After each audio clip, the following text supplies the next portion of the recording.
So there are a few things that can be most helpful for allowing your kid to cope positively. So the first and most important is really to keep the lines of communication open. Children should always feel that they can come to you with any questions. Some of my patients even use a special journal with their mother or father. This is just an example of one that I found online. But it can be a way to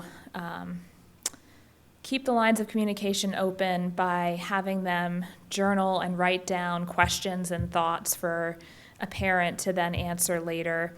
And sometimes being able to communicate in a less direct manner can allow them to feel a little bit more comfortable bringing up some of those more difficult questions or comments.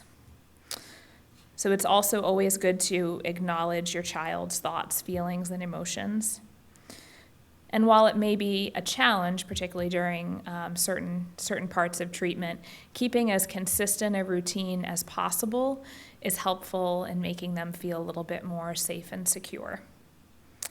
So we want to encourage the child to have normal activities as much as possible for positive distraction. And where possible, where there are some opportunities for that, including children in appropriate community cancer events. And then finally, seeking help from a professional if it seems like it's warranted.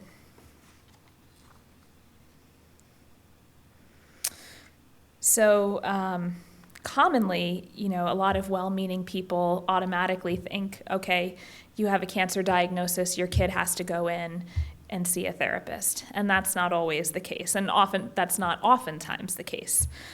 So some things to look out for, though, to see if a referral to a mental health specialist might be warranted are to see if the kid, number one, is requesting to speak with someone, but also if they're verbalizing thoughts of self-harm, if they have some pre-existing mental health concerns and we see that those concerns are being exacerbated since the diagnosis or since treatment has begun, then that might be a time to think about reestablishing care.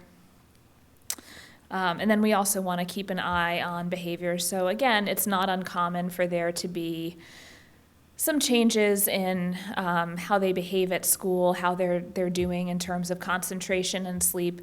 But hopefully these are changes that are more transient in nature and are only lasting for a few weeks. So if you see persistent and serious changes in behavior, if your A student goes to getting all Fs, one semester, that would be the time to call somebody and see.